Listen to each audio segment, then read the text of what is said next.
Good evening. I'd like to call to order the July 12th, 2022 Little Rock City Board of Directors meeting. We would like to welcome those that are in attendance as well as those watching at home or streaming online. Madam Clerk, would you please call the roll? Director Miller. Here. Director Richardson. Here. Director Webb. Here. Director Peck. Director Wright. Director Wyrick. Present. Director Compuris. Not me. I'm anticipating. You've grown a little bit. Director Phillips. Present. Director Adcock. Present. Vice Mayor Hines. Present. Mayor Scott. Present. Let me now recognize Vice Mayor Lance Hines, who will give the invocation. Please bow your heads. Dear Lord, thank you for letting us gather here today to work on representing and finding your guidance in what we do for all of our employees, for our citizens, and everybody who lives and works in this great city that we love. We seek your guidance and in all that we do. In your son's name we pray. Amen. Amen. May y'all please stand for the Pledge of Allegiance. Allegiance to the flag of the United States of America and to the republic for which it stands, one nation, under God, indivisible, with liberty and justice for all.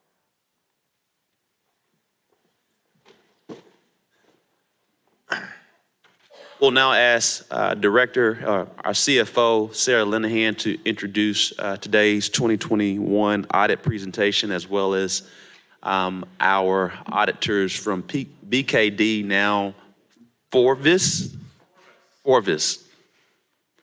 Same company, different name. Well, it's not exactly the same company. They did merge with another firm, Douglas, or Dixon, what was it? Dixon Hughes Goodman. Dixon Hughes Goodman. East Coast. Yes, and so now Forvis, which stands for Forward Vision. We also utilized another local firm this year with our audit, Eminent Financial Services. They're a minority local firm. Michael Pridgeon is the managing partner, and so they worked on the field work of our audit as well this year. So as the mayor said, we're very pleased to have completed our audit and to have David Coleman with Forvis here tonight to present the annual comprehensive financial report. Thank you, Sarah. So I've got a few brief slides that I'm going to kind of go over the audit results and our required communication. So if I can't get it to it, there we go. So we're going to talk about audit scope and results and some future pronouncements, then I'll entertain any questions you all have. So first of all, the most important part, you receive clean, unmodified opinions on all of your reports. So on your financial statements, your internal control over financial reporting, and your major federal programs, as well as your state acts that we are required to audit every year. This year we had 3 major programs: the Economic Development Cluster, the Coronavirus State and Local Fiscal Recovery Funds, and the Shuttered Vineyard Operations Grant. We audited all 3 of these as major programs and did not find any findings to report. So clean, unmodified audit on those major federal programs. As far as the required communication to you all, you have the ACFR in front of you, and note 1 of the audited financial statements, you'll see your significant accounting policies. We really had no discussion with management regarding alternative accounting treatments of any kind. Judgments and estimates. So every audit, has judgments and estimates in them. And we've listed a few here, including your allowance for doubtful accounts, your pension liabilities. All of these include estimates made by management. And we have applied audit procedures on those and think they are materially correct. But we just wanted to communicate there are estimates involved in those. As far as significant accounting policies, in our vision, revenue recognition is always significant. Loss contingencies, your pension liabilities, your OPEB liabilities, those are all very significant disclosures in your ACFR. So we just want to bring those to your attention. Audit adjustments, we did not have any audit adjustments to report this year. Sarah and her team did a great job getting us clean books where we were able to issue your audit on June 30. As far as our judgments on your quality of your accounting principles, we have no matters are reported to you. Significant issues discussed with management, we discussed the COVID, and effects on the city, the grant funding, just how things get done. So that was a significant topic we discussed with management. As far as future pronouncements goes, we got off kind of easy this year. Next year, I know Sarah's already dreading this, but we have Gatsby 87. Gatsby 87 is going to require the city to identify all of your leases. And instead of having an operating lease where you don't have to worry about putting those on the financial statements, but on an annual basis, the city's going to have to identify all of those and capitalize those on their financial statements. So we don't think it's going to have a significant impact on your financial position. It's just going to be a significant undertaking by finance to get all of that done. Because there's a lot of documents out there that are going to have to be hunted down, dating back years. So it's going to be a big undertaking this year, and we do have to adopt that standard next year.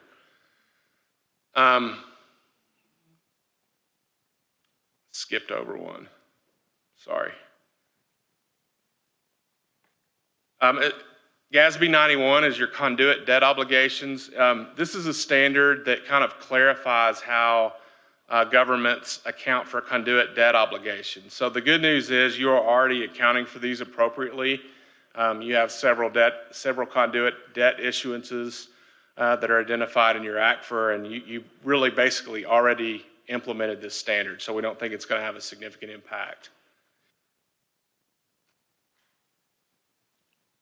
I keep skipping, my apologies. Gatsby 94, it's a standard that kind of clarifies the accounting on public-private partnerships. So if the city were to go into partnership with a private entity, it clarifies the accounting on that. We've got another year to implement that. I don't foresee any significant impacts on your financials at the moment on that one. Lastly, Gatsby 96, this is, as I described, the lease standard for you when you are going to be having to capitalize those leases on your financial statements. Gatsby 96 is going to require you to do any subscription-based software that you might purchase. So right now, you probably expense those every year as you go. You're going to be required to capitalize those and put it as an asset and a liability on your financial statements going forward. So probably encourage the city to implement Gatsby 96 while you implement the lease standard, because they're both very similar and will require the same amount of effort. That's all I have. Again, we were able to get your audit issued by June 30. The city did a great job. I appreciate all of management helping us get what we needed to get these financials issued on time. There's a lot of other cities out there who are sitting there now and their audit is not issued. So everyone involved, congratulations on that. And with that being said, I'll be happy to answer any questions you might have. Well, thank you so much, Mr. Coleman, you, your team, the Forvis organization, for this timely and clean bill of health as it relates to our finances and fiscal services as we move forward as a city. Also want to share our appreciation and you focusing on diversity, equity, inclusion as it relates to the audit. That's something that we always love to see vendors and organizations do that when possible, and appreciate you taking on that kind of leadership. Yeah, just to comment about that, it was important, we've talked about that, to find a Little Rock-based firm. And so we did find one, and we're already talking about using him on future projects around the city and around the state. So it was a good partnership, and I'm happy we did it, and we were successful at getting it done. Thank you. I see a question from Director Adcock. Yes. Could you tell me, do you all audit these legal settlements the city makes? Not the actual settlements. We like the law, what's contingent, like a contingent liability, we would audit that. We would get a legal letter from the city attorney for that. Okay. Could you tell me where in the book, what pages I'll find that on, please? As far as what is accrued currently? Yes. Or what has been And expensed? how you have looked at it and your findings and everything? Okay, so what we do on that is we request legal letters from the attorneys that you've hired. And we're not legal scholars or anything. I'm an accountant, I'm a bean counter. But we request that they provide us with their opinion on whether a lawsuit should be accrued or not. And whether or not, Is that on each lawsuit that we look at? they have to be material. Could you tell me how many of those letters you received this year?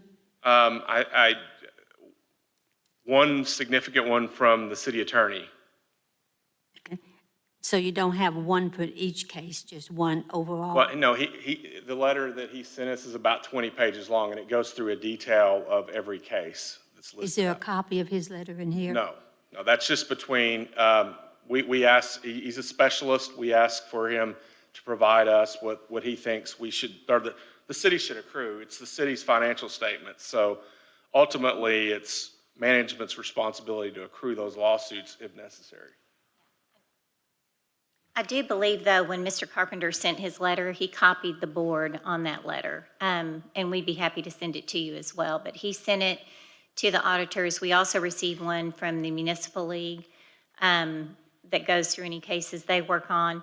And I believe Friday Elridge and Clark has provided one, too.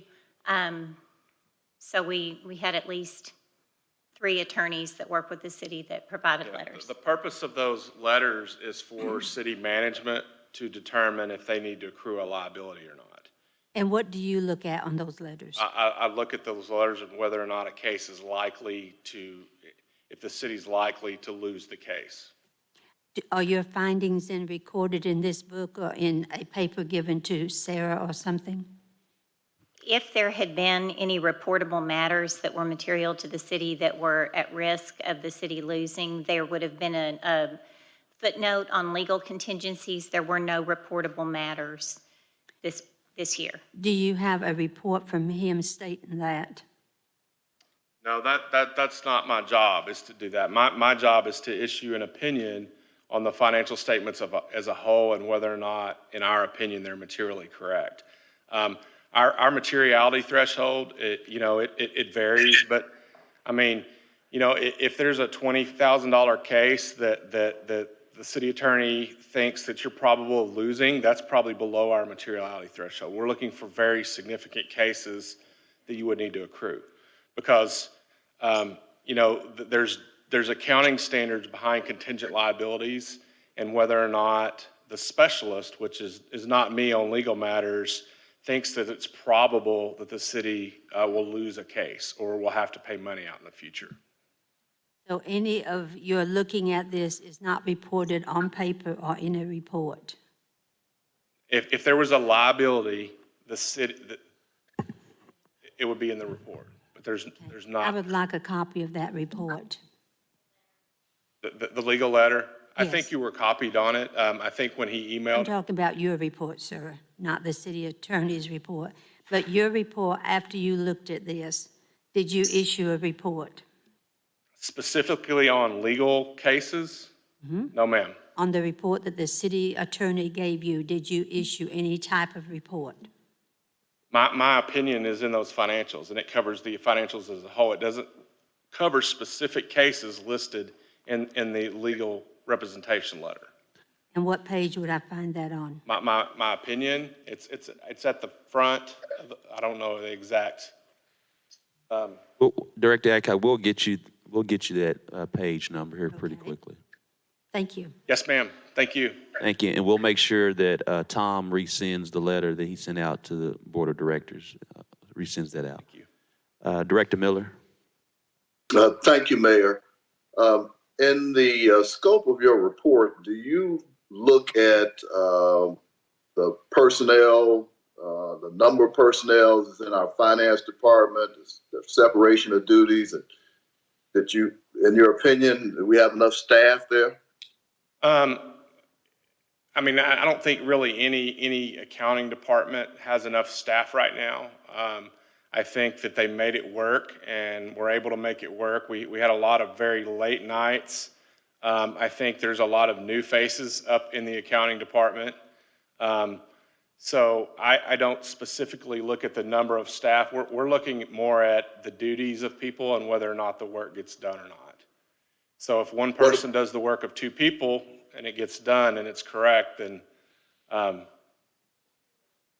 yeah, we look at conflicting duties, and we have a whole audit procedure where we look and make sure the same person is not doing handling checks and then journalizing the checks. Yes, sir.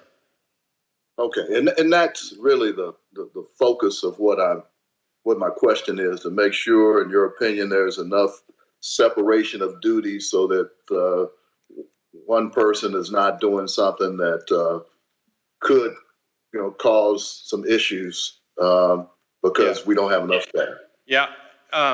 In my first slide, I mentioned that we didn't have any reportable findings in internal control over financial reporting. So if I would have found significant issues there and overlapping duties, I would be required to report those in writing to you all and to report those to you. Okay. All right. Thank you. Thank you, Mayor. Thank you.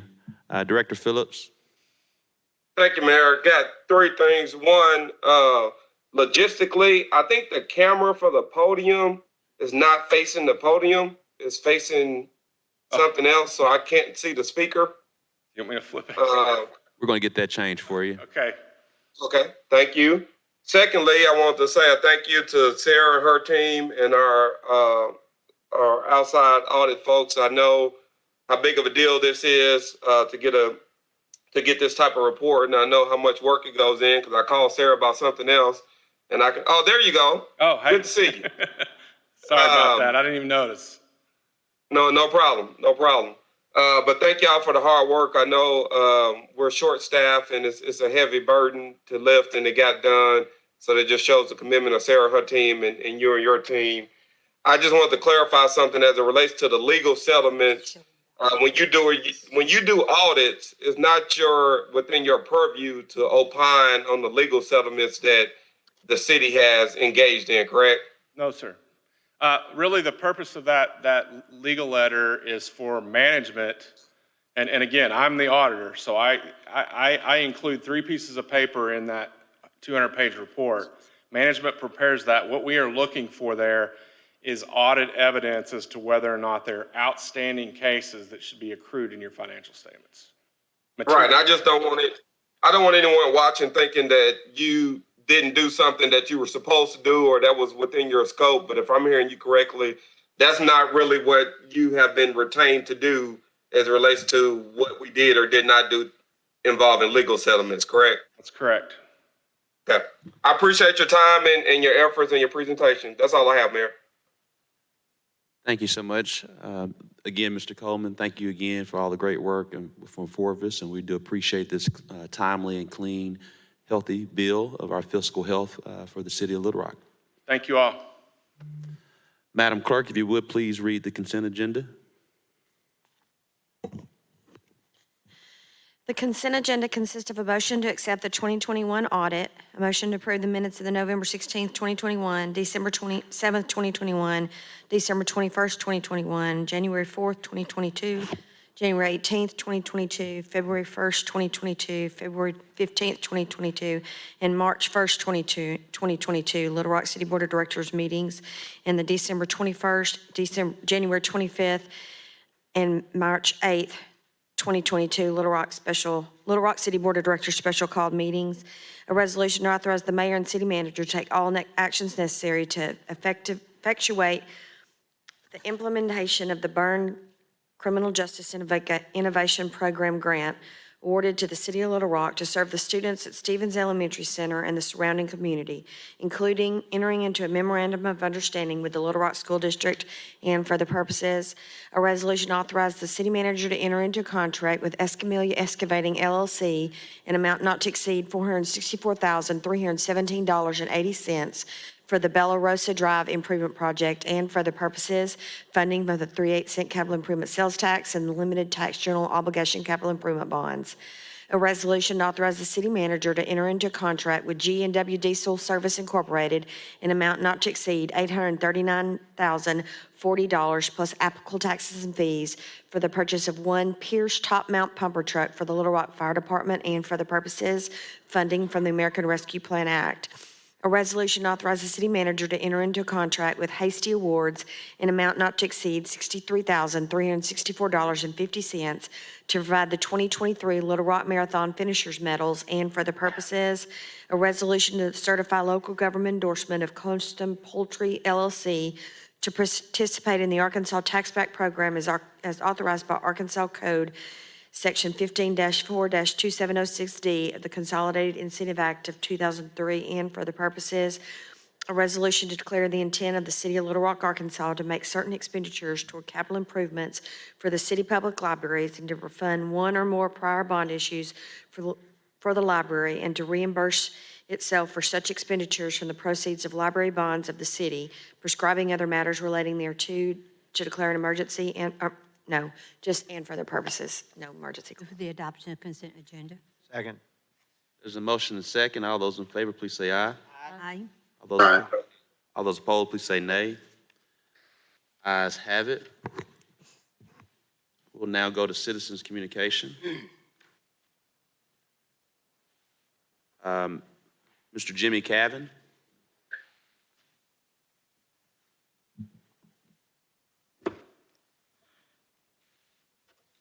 Hey, guys, thanks for letting me speak tonight. I want to talk about expenditures out of LRPD. I want to start by saying no mayor has ever had a security detail assigned to them by LRPD until Mayor Scott. And to date, I can find no record of threat made against him. The taxpayer expenditures for this detail and all the information I'm presenting was provided to me by the city utilizing the Arkansas Freedom of Information Act. I will tell you it was like pulling hen's teeth to get it, though. In 2019, 7 LRPD officers were assigned to the detail. In 2025, in 2021, 8 different officers. In 2022, from January through May, in just a 4-month period, that number increased to 13. The salary ranges for these officers are from $56,117 a year to $75,337 a year, with an average salary of $68,117 per officer. The additional time hours logged by these officers add up to a cost in 2019 to $18,867, 2020, $18,907, 2021, $16,002, 2022. From January through April, 4 months, it jumped to $30,783. I can't help but think that in that time period, it's because it's an election year and it's campaign season. So you've added additional officers and additional funds. Starting back in 2019, going by the city's numbers, you were looking at over $400,000, and that has increased to, you're on a pace right now, if you go by the city's numbers, on a pace for that 4-month, you could conceivably reach over $700,000. The cost of the detail to the taxpayers is enormous in hundreds of thousands of dollars per year coming from the LRPD budget. That's money that could be spent to combat the violent crime epidemic the city is in. Now, it wasn't that long ago, a 7-year-old little girl, Chloe Alexander, was gunned down near the Little Rock Zoo. She didn't have a detail of officers guarding her. So I'm here to say tonight, apparently the value of her life didn't rank with Frank Scott's. That's something you all need to think about. Thank you. Members of the board, since there was inaccurate information shared today, I think everyone knows I don't roll around with 7 officers at all. And so we want to make sure that you all know that's inaccurate information. He doesn't have an accurate understanding of what's going on. Thank you so much, Mr. Cavan. Have a blessed day. Have a blessed day, Mr. Cavan. Thank you. We'll see you over in North Little Rock. Mr. Luke Scrable.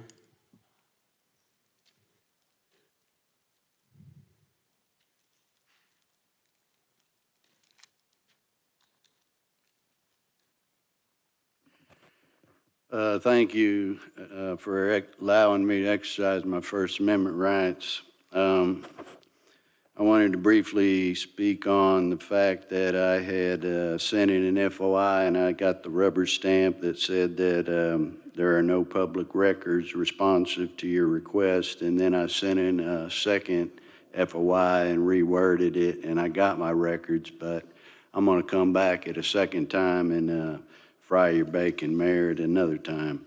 But what I wanted to touch on is what we spoke on when I was last here about the transparency or the lack of transparency in the mayor's office. Touching on this FOI, when our Ward 3 representative, Ms. Webb, and my Ward 7 representative, Ms. Wyrick, and our at-large director, Ms. Adcock, had been seen on Channel 4 making a request of the police department, and we're told that it was, you know, an active police report and they couldn't get any information, and the mayor backed them. And that's not transparency when the 7-year-old girl was murdered off of Fair Park by the zoo. I myself ran into the same situation this past Friday when people came through my neighborhood shooting up houses with a fully automatic machine gun. There's a fine line, Mayor, in your managed police department that you're over, where you have to respect the public. And when the directors go to the police department and they go to you, Mayor, they're representing the public voice. And when I go to the police department, they have to be respectful of the people that live in the neighborhood and live right across the street to get shot up with fully automatic machine guns. You're scared to walk out of your house and you're having to wear adult diapers and you're spending the tax money like the man before me says, and his numbers are wrong, because I'm going to tell you something, Mayor. Don't challenge that man, because I'm going to go down to the jail. I've talked to Russ Rakup, and his numbers are even higher than that. I know exactly the numbers that you're spending, and it's well over $500,000 every year for your little police detail. So don't even Scrable, your think time is that up. you're going to Mr. challenge Scrable, that. your time is up, as you know. Yeah. Thank you so much. At least you didn't bless me this time, Mr. Hypocrite. Thank you for that. Have a blessed day. Oh, Thank you, Mr. Scrable. I'm going to tell you something before I leave, Mayor. Mr. Scrable, you're still talking. As you know, that's violation of the rules. It's disrespectful when a hypocrite does that to a Mr. born-again Scrable, Christian. you're still talking. Please don't do that. You're still talking. You're still violating the rules. That's right. Don't disrespect a Mr. Scrable, born-again you're still Christian. talking. Okay? Mr. Scrable, Don't you're do it still again, Mayor. Don't do it again. Mr. Scrable, thank you.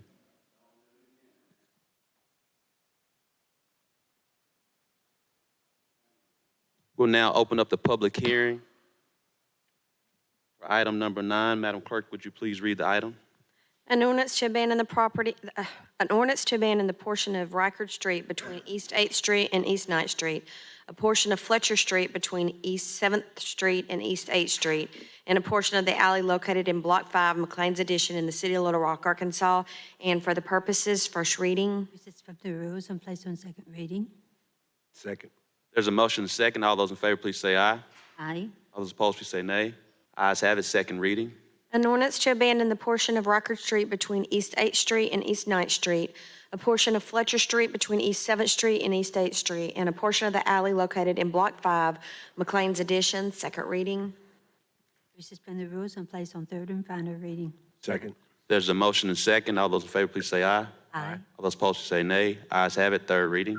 An ordinance to abandon the portion of Record Street between East 8th Street and East 9th Street, a portion of Fletcher Street between East 7th Street and East 8th Street, and a portion of the alley located in Block 5, McLean's Addition, third and final reading.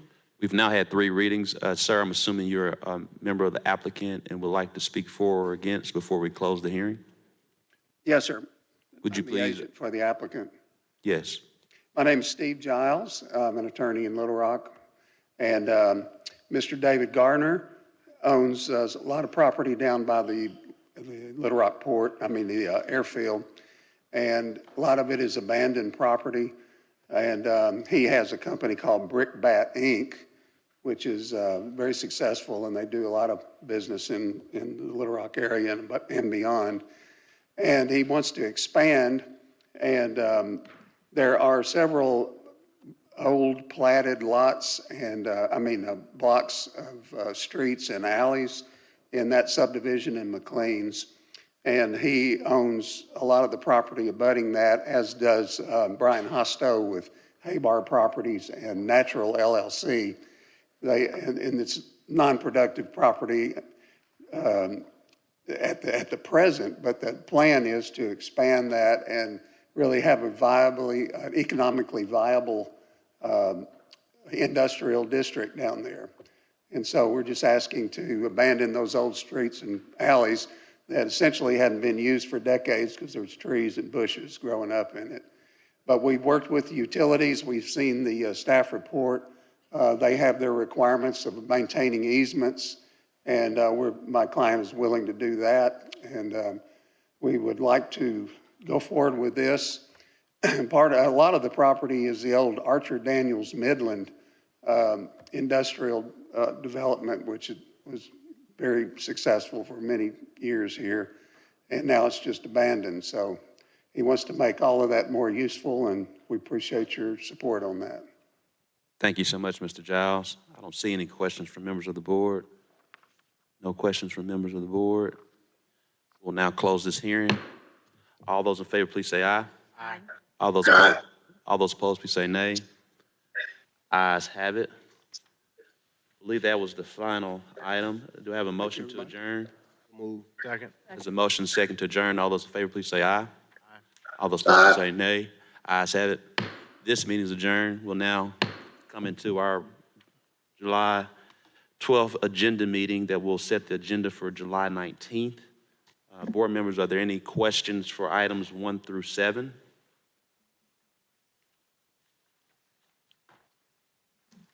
Board members, are there any questions from items 1 through 7?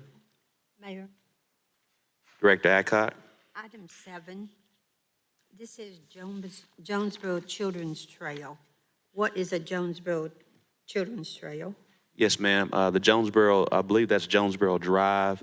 That's on the south side of War Memorial Park near the Hillary Clinton Children's Library. That drive that leads up to it, that's Jonesboro Drive, where we'll be part of the Tri Creek. What are we going to do with the federal funds? I believe we're getting about $750,000 for the Tri Creek Greenway, where we'll be creating a trail that connects to War Memorial Park on the north side from the south side at Jonesboro Drive. Okay, thank you. Thank you.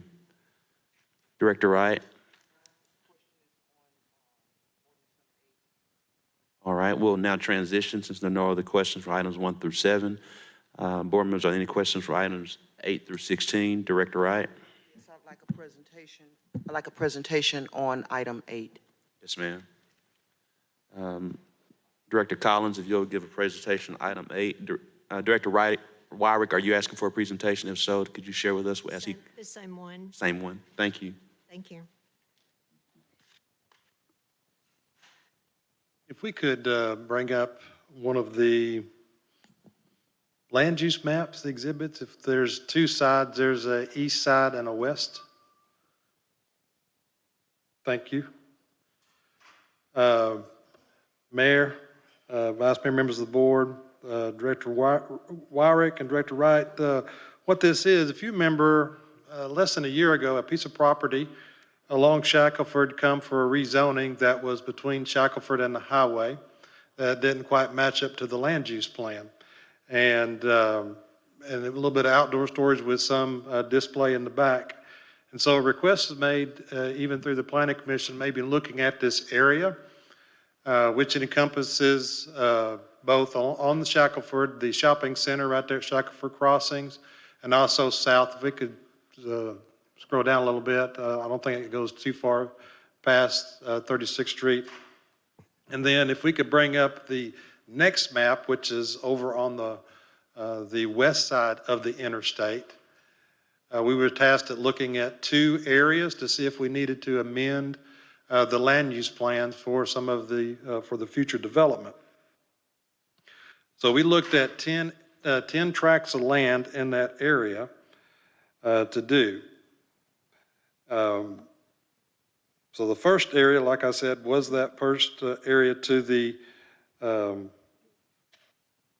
east of it. The other area was that Bowman Road, the intersection of Bowman Road and 36th Street. So in the write-up that we had, that we labeled that as Area 1, and some of that is still under construction. So which one we're looking at right now? We're at the east side of it. If we could. Yes, there was only one map just to the east side. There was no. That's it? Map. There was no Okay. west side map posted. Are you sure? Because we linked them. There should be a bunch of them. There were 2. There was an east and a west.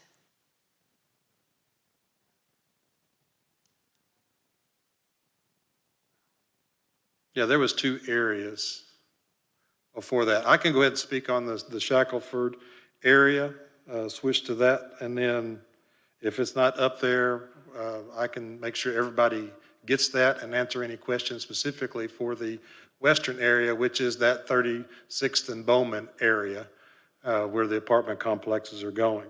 So is that area across from where the C-store was going to go? Yes, it was. Okay. That was that second area. And you're looking to change that to what? Well, there's several areas in there. So one, right there where those apartments are, we was looking to, because it was a planned development, we're looking to change that to residential high density, because originally it was a mixed use for those apartments right there at 36th and Bowman. So when a planned development comes in, it does not get the land use amendment right off the bat, because since there is a time limit that's associated with the planned development on when they develop it, whether it locks it in and they actually do develop it, we don't change the land use plan. We typically pick those up when the development is complete and bring it back before the board. So that mixed use of that area, we changed that to residential high density. So we don't have that map in.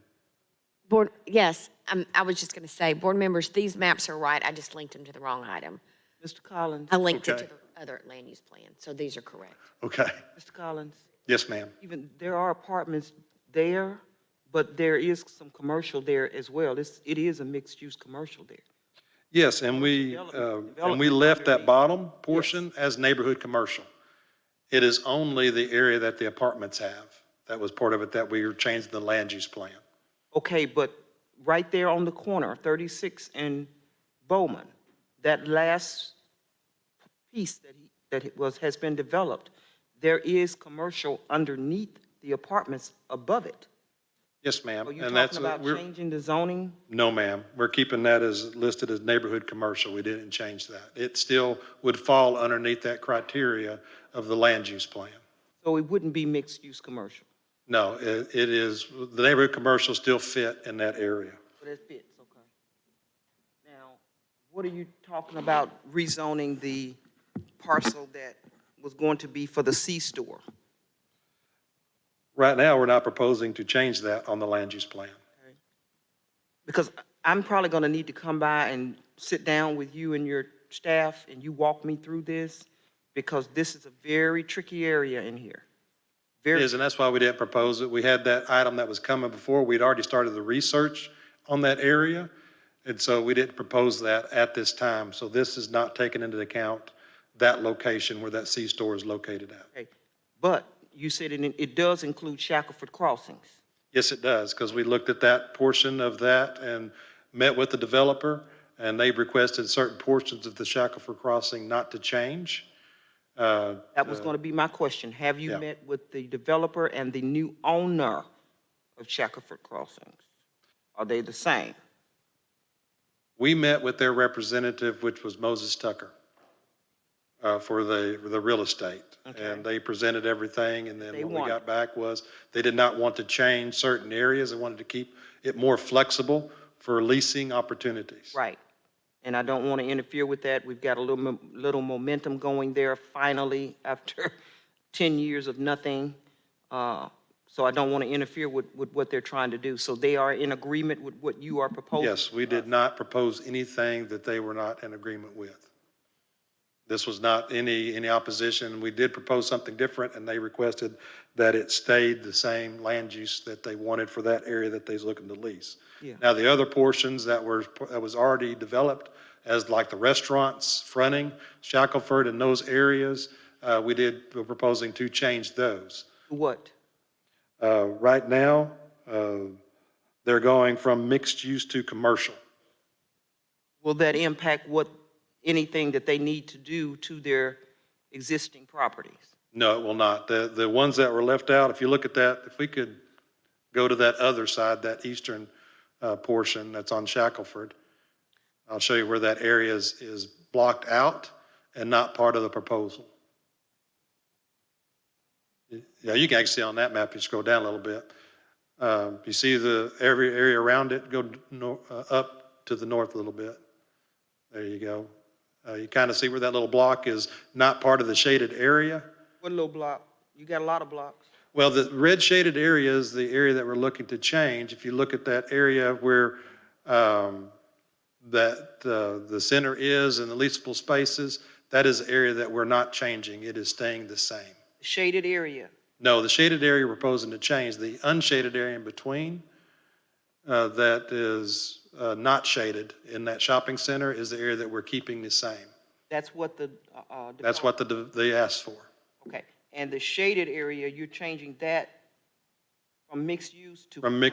That's correct, because that contains the Walmart and the other developed tracts of land that are the restaurant sites that are adjacent to Shackelford.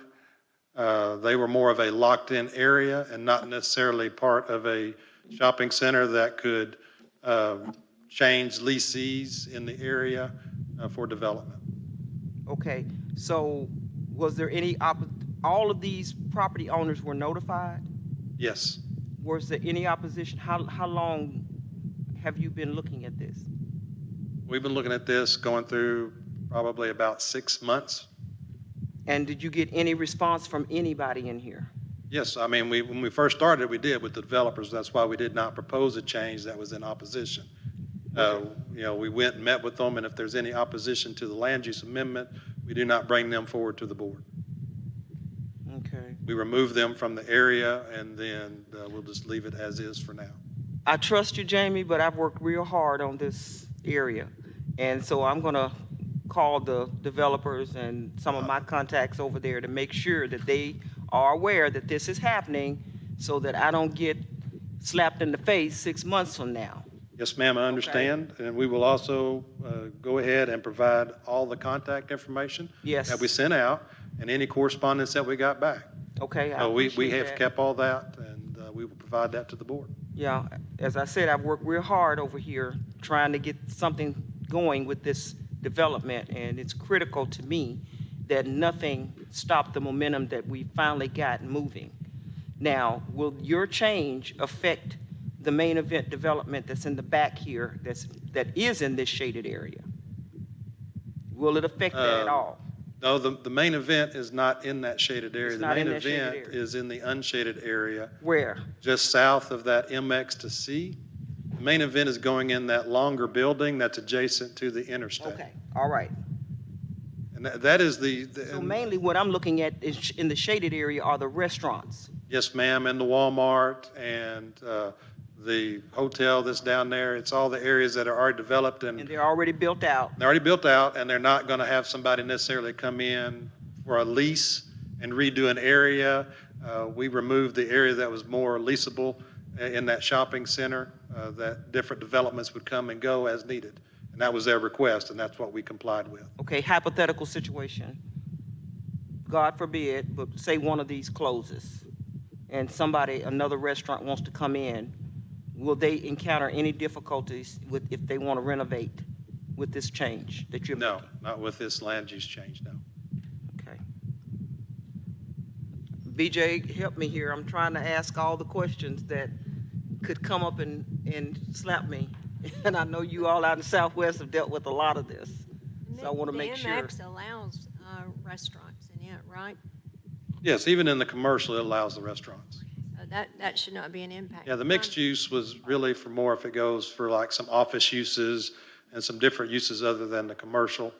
And that, when we did that, that was to try to promote development in that shopping center. But when you get to where, at this point in time, that shopping center is built out, we can change that to more what actually got built out.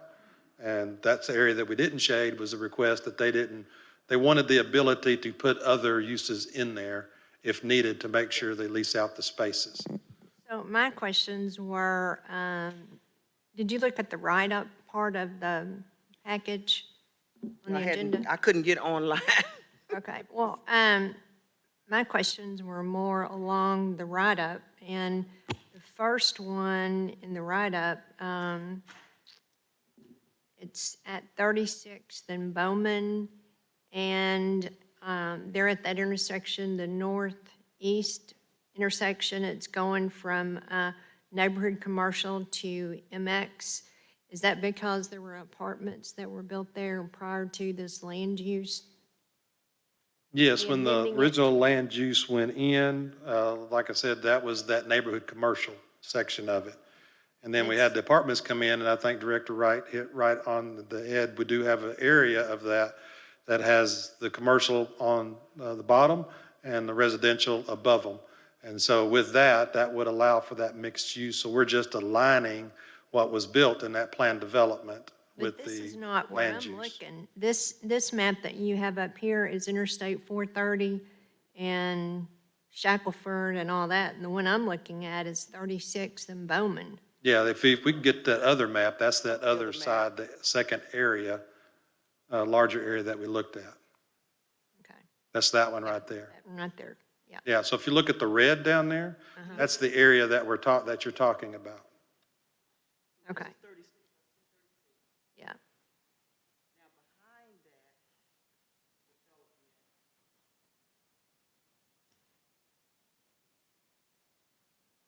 Single-family houses, right? I think there's one or two there. It looks like there's three. So mixed off, you're changing these single-family, are there people in these homes? Which area you talking, in the red, In the blue? in the blue? Yeah, in the blue. That is still standing as, that's mixed, it was mixed office commercial, and we're just changing it to mixed use, which provides for a mixture of residential and office. Okay, but these are homes here now. Yes, and we're just changing the designation of what was there previously, which was mixed office commercial, and it only provided for office and commercial uses to occur. And since there is residential there and it hasn't been developed yet, we're proposing to change it to just mixed use, which allows for the residential portion of it. Okay, question. How did it get to be mixed office commercial when these homes have been here forever? Well, I understand that, keep in mind that when a land use plan goes into effect and the board adopts it, it's what we would like it to become. So we have areas throughout the city that what is being used at the current property is not what the land use is, because we annex properties in that may be residential, but may want that area to be commercial or be industrial or be an office area, but may be a residential area now. There are several of those down Cantrell.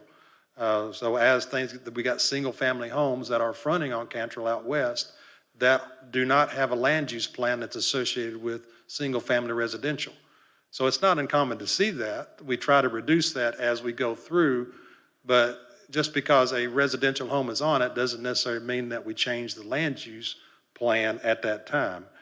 For this one, we did because we're trying to acknowledge that that there might be a residential component when the development of those tracts. So if I owned one of those houses and I got nice yard spread and I decide I want to sell it, will that impact those people trying to sell No, their it will property? not. The land use plan does not impact the sale. It's a potential use. If it was zoned commercial or office, or if it was zoned residential and they wanted to sell it as commercial, they would have to go through a rezoning before it could be sold as a commercial tract. So the land use doesn't affect the current zoning of the property. But the current zoning is residential. If we could pull up we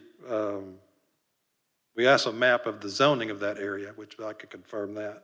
And I understand that this area will likely go commercial, but right now it's not. And I don't want to put any burden on these people unnecessarily. Currently, that property is zoned O3, Okay? so it's office. So how did that happen and we got it residential? And houses, people got homes there? I'd have to go back and look at the zoning of that tract to specifically address that. That was done prior to all this, and I don't remember that coming through with me. So if they at wanted to turn that house into an office, they could. They could. But if they wanted to sell it, would that be a problem that is currently zoned office and not single family? It could be an issue. It depends when they sell it on, because if it's zoned O3 and they try to sell it as a residential, it depends on if it's legally non-conforming. When it was done and it was allowed, I'd have to go research that tract of land. Well, I've been in this area since 1993, and it's always been homes there. So prior to 93, I don't know, but I would assume it would be the same thing. But that's kind of concerning, Jamie, but, because I guarantee they don't know this. That their property is zoned office? Mm-hmm. And when we notified them, I can get that package that was sent out, because I do believe we also send out. You sent something to them, Yes, ma'am. and you show me when I come meet with you, because I am coming to meet with you. Yes, ma'am. I'll get all that information ready. I want to be clear on this, because I don't want this jumping up in my face when this area develops. And I think now that these apartments are in there, it's going to start developing, and that's my hope.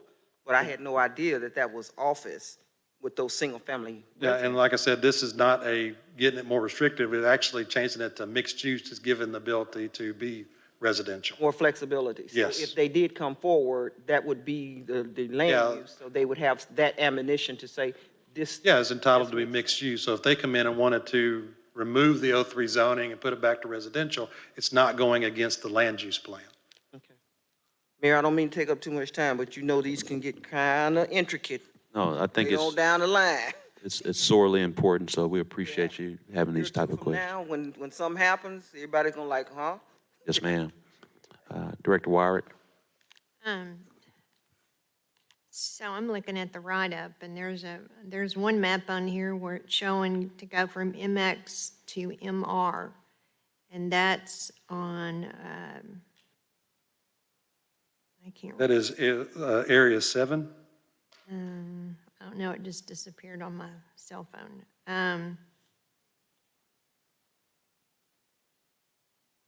I think that number is, the letters are flipped. It's supposed to be, if you read in the description, is going from MX to residential medium density.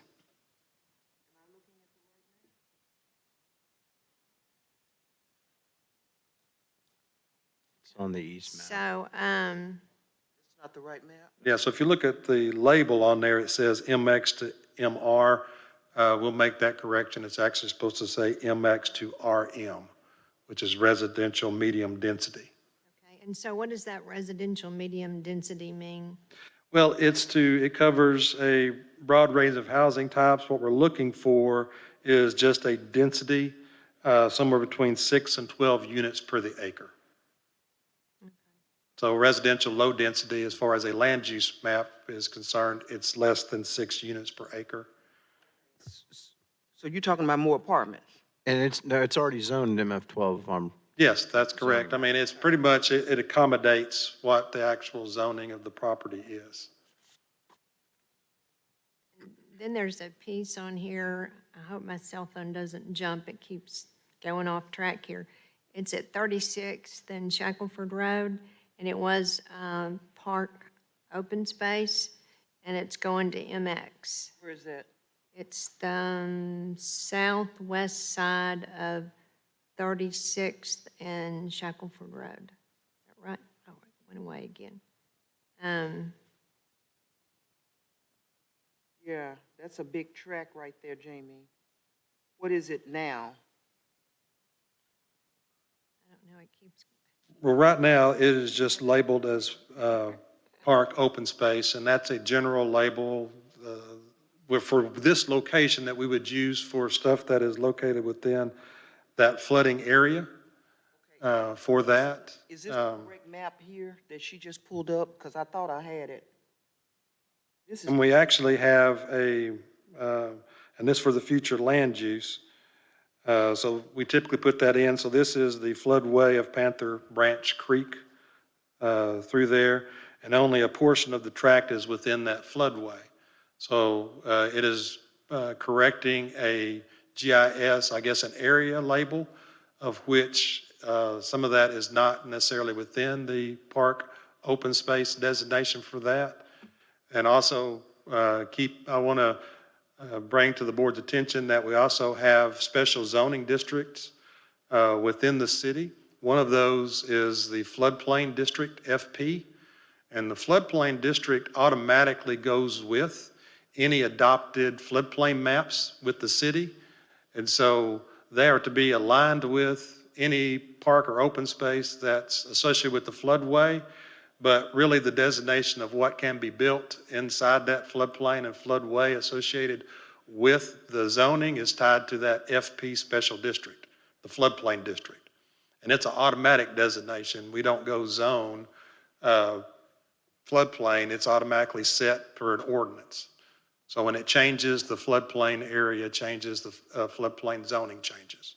it looks like there's already a building at that location. Yes, and that building has, I believe, has been flooded multiple times in the past, and so, this is the but the other area they're talking about is more that's closer to 36th Street. So why would we look at a future land use plan for floodway or floodplain and not leave it as park open space? Well, because you can fill in a floodplain and develop a property and not necessarily have it in the PKOS designation. It's actually a viable developed piece of land. You can fill in a floodplain if you meet the criteria set forth by the city and the federal regulations. So if it can be developed in there in the floodplain, it can be removed out of the PKOS designation. It's like, to me, it's like we're encouraging them to utilize that. Well, that's why I explained the other zoning matter, the FP or the floodplain zoning. It does not, this would not limit the city's ability in that regulation of a floodplain.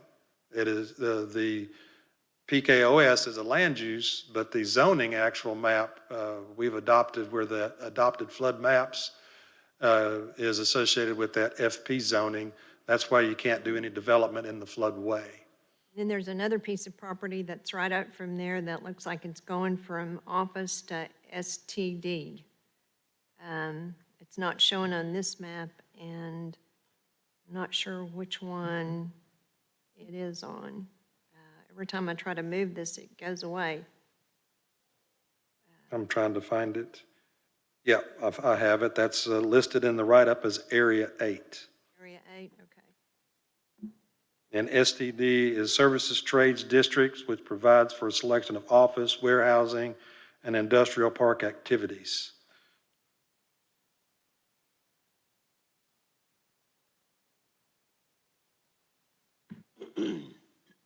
old STD. Yes, from going from office designation to STD designation, which is that Service Trades District. And then, so you can do we're trying to do a little bit more flexibility. You can provide for office, warehousing, and industrial park type of activities. But again, the specific use, this is more general, broad use. Specific uses are designated in the zoning of the property. So there's nothing there now. This is just land. Yeah, it's currently wooded, undeveloped. This backs up to Aldersgate. And the site is currently zoned O3. So it just allows for somebody, if they come in, they find something that they want to develop a little bit different, other than office, it would allow the land use plan to accommodate a little bit, but they still would have to go through, if it does not allowed in O3, a rezoning to a viable use that, for what they would be proposing outside of O3.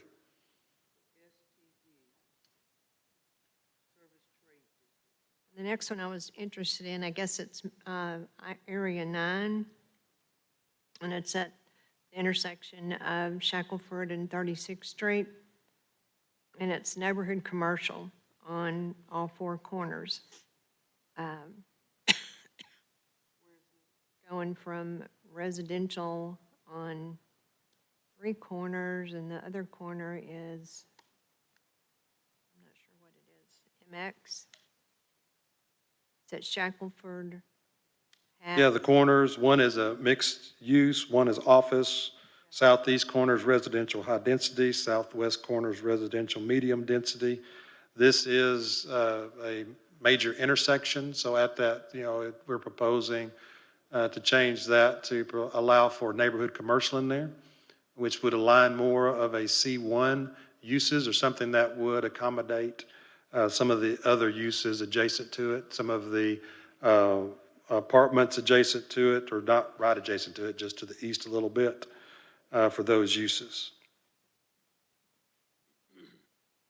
Well, I'm glad you're going through this, because when I was looking at this map and all these hashed up areas and changes and stuff, I went, oh, what is all this stuff? So it's helpful for you to. Yeah, so where that wasn't done in the past, over at 36th and Bowman, we're actually looking at this area to propose that this would be a good area to do some sort of neighborhood commercial at the intersection of Shackelford and 36th. I can see that my residential is back further, but I would like to come by and spend about an hour with you and you walk me through it to make sure I'm clear. I think I got it, but I want to be sure I got it. Because, I want to make sure that everybody understands what we're going to have going forward.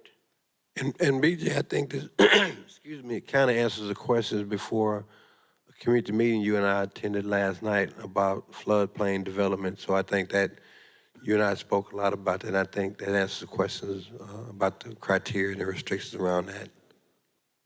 I want to be clear. And I think I got it, Jamie, but I think I only need Okay. about an hour with you. You just let me know when you can come, and then I'll see what I can move around and make an open time for you. Okay, thank you. It seems like that you notified a bunch of folks, neighborhood associations, Sandpiper, Kensington Place, Woodlands Edge, John Barrow. Bodie Creek, are they in there? I don't see Brody Creek on here. They should have been. They weren't, they may have, but I don't see them listed. Yeah, then we got listed, there's approximately 40 property owners we sent notifications out. But Brody Creek should have been on here, and John Barrow was part of this.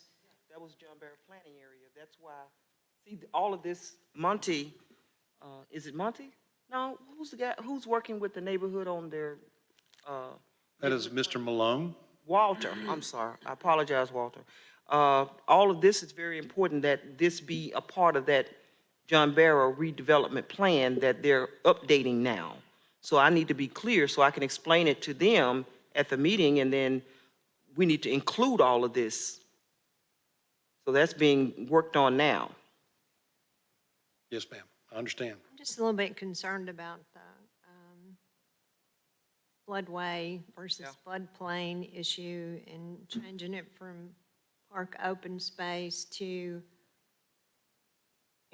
actually saying you can develop something there. I know it can be built up and something will go in there, but does that hamper something downstream, something next door. You know, we run into that in Southwest and other areas a lot due to the flood issues, so. And I'll provide you a little bit of description and write-up by Friday that explains a little bit more in detail, other than what I explained on that floodplain district. The PKOS was really intended to be around the floodway, which is intended to not be developed. The floodplain can be developed if they meet certain criteria on the field. You know, they have to turn in an analysis of providing that data to us and also to FEMA to determine, you know, can they adjust the map and change the map. That's a conditional letter of map amendment process to a letter of map amendment process. So it takes a long process to amend the floodplain boundary on there. They typically do not approve too much of a floodway adjustment, but you can on there. So right now, we need to have really a PKOS around the floodway for a land use plan, but the floodplain can be developed for it. It just depends on, like I said, how they design a site and can they actually do that fill in that property without affecting adjacent property owners. That effect, and if they do on the adjacent property owners, is addressed in the actual conditional letter of map amendment request that is submitted to FEMA. What I see happens to us is that all that information comes after the development's done. There's not those kind of requirements on the front end, on the ones that I've been involved in. And so it's concerning to me that we would open up the door to say that you can build here, but yet we don't have all the details until after the development's done. Well, I understand what you're getting at on that, and all I can tell you is We're living with that in a lot of that subdivisions today. any development can propose to develop in a land use zone that has a PKOS designation, because that's what we would like it to be, and it was put on there to try to accommodate the floodway. The actual zoning would designate what they can try to develop it as and come in. And when any development comes before us to review and release a permit, if they are doing in the floodway or the floodplain and or floodway, they have to get the approvals from FEMA and get that conditional letter of map amendment before anything is released. But it has to be a documented floodway or floodplain, and we have areas in the city that are not documented. Well, that is correct. There is areas that FEMA did not map those. And currently, when it relies to certain developments, subdivisions is one of them, we do require that 100-year analysis, which is the storm event that is used to determine the floodplain and floodway, be done on all subdivisions coming onto, leaving, through the site and leaving the site. So that is accommodated now for those. Is that before the development occurs or after? Yes, that is before the development occurs. I've seen it where we've otherwise. done it. Well, I can't speak for past developments, but that ordinance, or that went into adoption 2.5 years ago for us, for the city, for a subdivision. Okay. Well- Maybe it's better now, but I'm still living with the old way. Yeah. In a lot of places. Well, Okay, Jamie, that was- behind one of those sections is a major business. And where this, Yeah, that business that the Director Wyrick talked about, that's the one that I believe had been flooded in the past on Panther Branch. so if we allow development there, No, it might have got allowed in the past, before any of those got adopted, but right now, there is no development that's allowed in the floodway at all. Actually, we brought a building or a smaller building, shed type, to the board for condemnation and tear down because it was built in the floodway, and we did not issue a permit. We do not issue a permit to build something that lies within the floodway. They have to go through the steps to move it or adopt it, and then we also don't allow development in the floodplain until they follow some criteria set forth by us in our adopting of the ordinances for the floodplain maps and the criteria set forth by the federal government. well, the owner of that business is Mr. T. Was he notified about this change? I don't know if they were specifically notified. I will look through the list. Please do. of everybody that, because if we notified the legal property owner of record. Which would, well, I'll put it like this. He needs to know this, and because any development right there would impact his business back there, which nobody knows is back there unless you do business with them. But I've had some issues back there. Okay, we will make sure that he was notified of this change. Okay. Separate above it. But as I explained, this doesn't change, instantly make the development happen. This just sets what we would like it to be, what we would like it to go to. It doesn't necessarily mandate it. This is exactly what it's going to be, or the time frame of when a development might occur. Well, I understand that, but what happens once we do this, say 5 years from now, somebody wants to do something, and we've done this and didn't take into account that, we got to think outside the box, the what ifs. And I think that's what Director Wyrick and Director I understand. are talking about. And I think it's incumbent upon us to do that because we've encountered these issues throughout our wards. So I want to make sure I'm clear on this, and I want to make sure the appropriate people have been notified about these changes. And I understand it's just land use, but land use makes a difference in the argument for zoning. Yes, it does. It is the initial one of what we would like it to see become. And the And they're general, supposed to the general align. public may not understand this, but we have to understand it so that we can explain it to them. So I'll be calling you. Thank you. Yes, ma'am.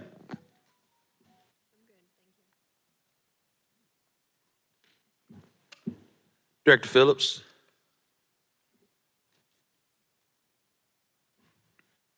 Thank you, Mayor. And this kind of a big picture question I'll just put out to Jamie to talk about some other time, Mayor.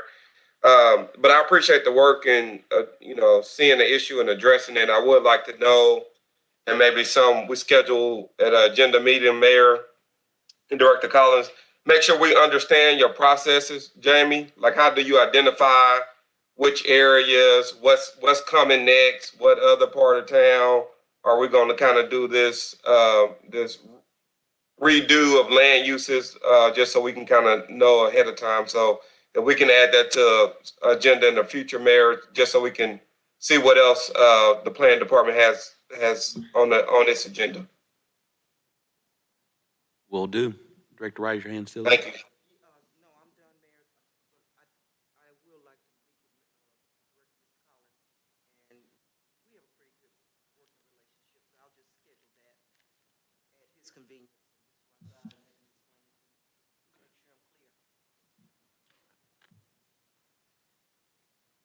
Because that's quite a bit.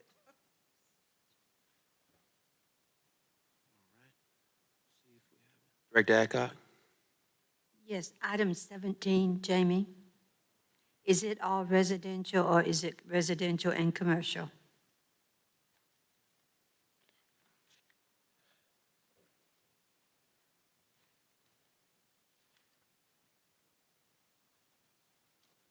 It would be for because we're looking for buildings that is contributing. And if it's not clarified in there, the intent is that the moratorium be for anything that would be, that is contributing for that. So if there is a commercial building that's contributing, then that would be part of it. And if it's not clearly in the resolution, we will clarify that. With the businesses along Wright Avenue, are those contributing? I'd have to look and see what businesses on Wright Avenue we're talking about. Do we have any applications in now for any buildings along that area? Currently, we do not have any applications for demolition of any buildings in that area. And have you worked with the Central High neighborhood? Yes, we have, we're going to contact them in this process. What this is to put the moratorium out there so that, because just of the numbers of the demolition that's happened over there, while we work through trying to prepare an ordinance to adopt a district to manage that through the Historic District Commission. And so that whole process, yes, we will be working with the neighborhood association and other, even not just neighborhood association, but property owners in the area. It will be publicly involved. Because you have two good neighborhood associations, Wright Avenue and Central High, right there together in this area. So I want to make sure that we've got them involved in this before we pass this. So if you will, let me know next week if you've made contact with both of them. Yes, ma'am. Thank you.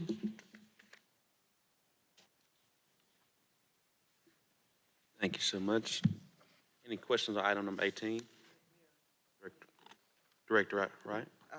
Jamie, I missed 13. It's Ward 6. Will you give me a presentation on that, please? Yes, ma'am. If we could bring up the exhibit, the site sketch.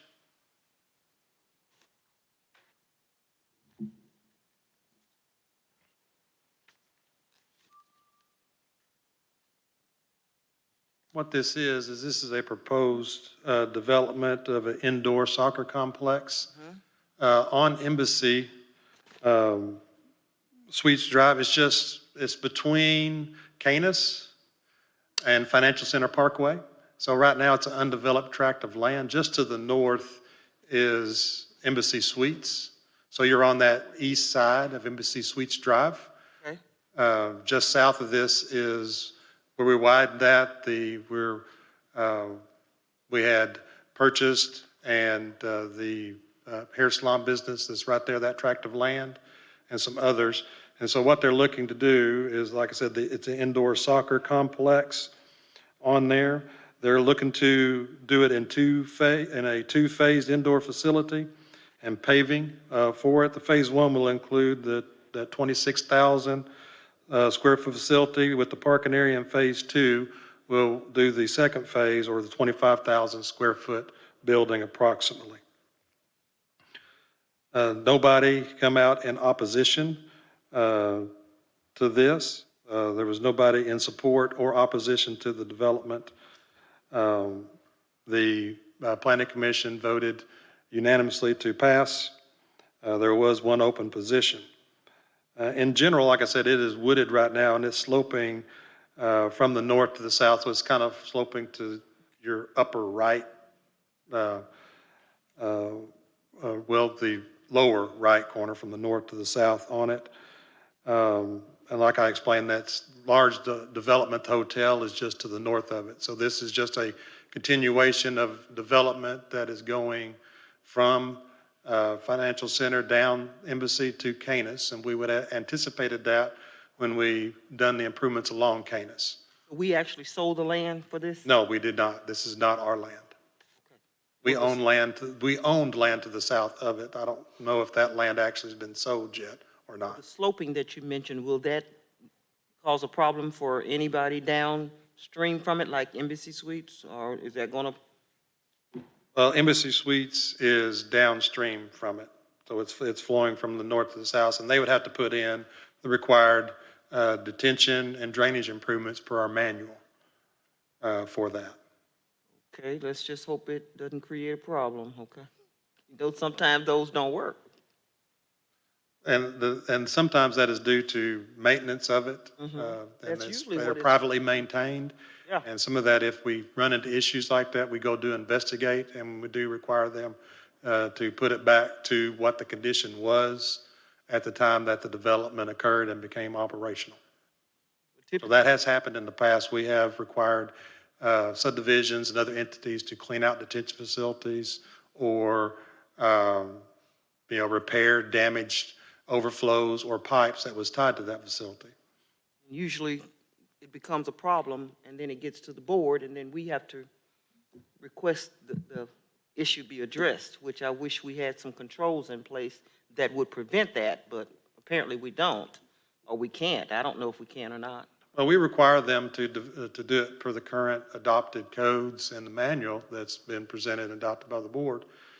And it depends on where it is located at. Right now, the requirement is to detain for the 25-year storm, but we also require them to analyze the 100-year storm to see what's happening downstream and adjacent to them. But it is all presented in a drainage report done at the time when they present the plans for approval. Okay, Well, I think it would be a good development. I just wanted to make sure I understood exactly what I'm getting. And that is a potential problem that I can keep my eye on. Thank you. It is noted. Thank you.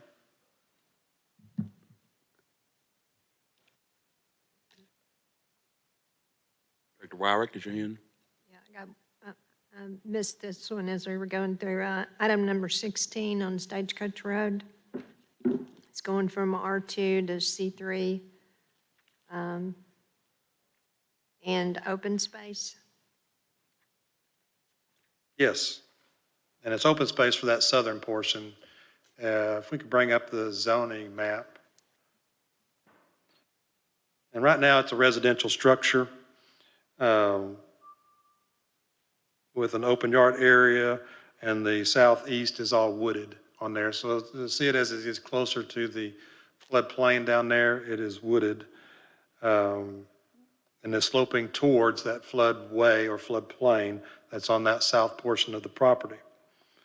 So they're just looking to rezone the property from R2 to C3. And then a portion of it, if we could pull up the zoning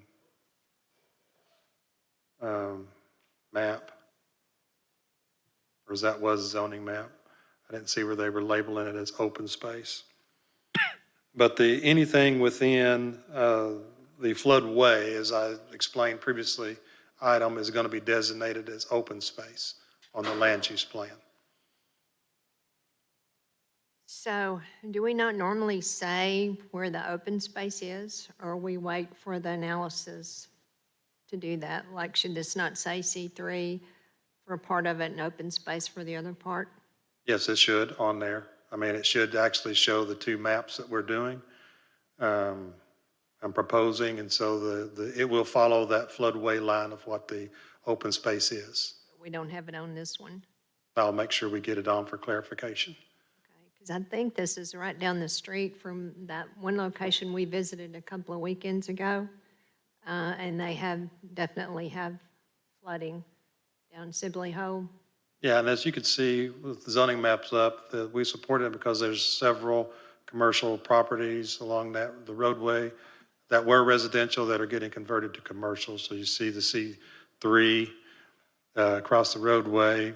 So it's already being developed as commercial through that corridor. Okay, that's it. Thank you. Appreciate you.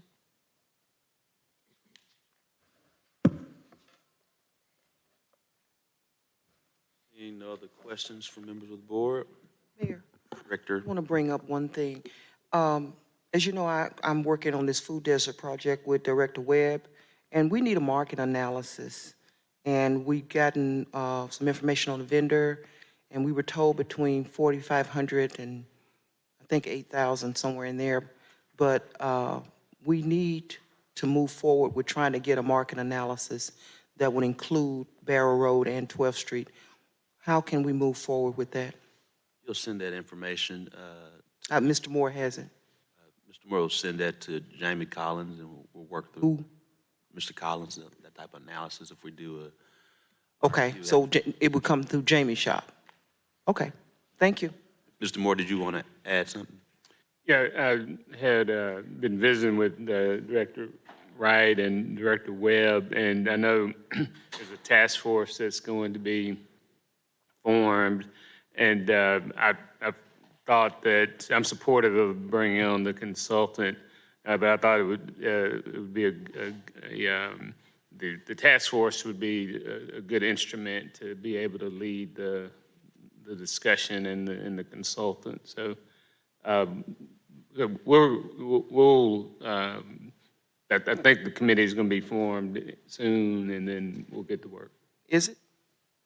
Where are we in that process? Because if it's not being formed, we need to get this information, because I'm actively working on a grocery store project. And so this is one of the elements that's needed to apply for one of the grants that's coming up in September. Yeah, part of the reason why a task force has not been formed yet, we wanted to wait to identify funding for a task force. And clearly, we're not talking about $8,000, but to truly do the work and have matching grants. We got to have matching grants for anything that you all will pursue. And so assuming certain things will be in play whenever we reconsider ARPA funds. Hopefully that'll be sometime after the millage on August the 9th, and we'll be looking to work towards that then.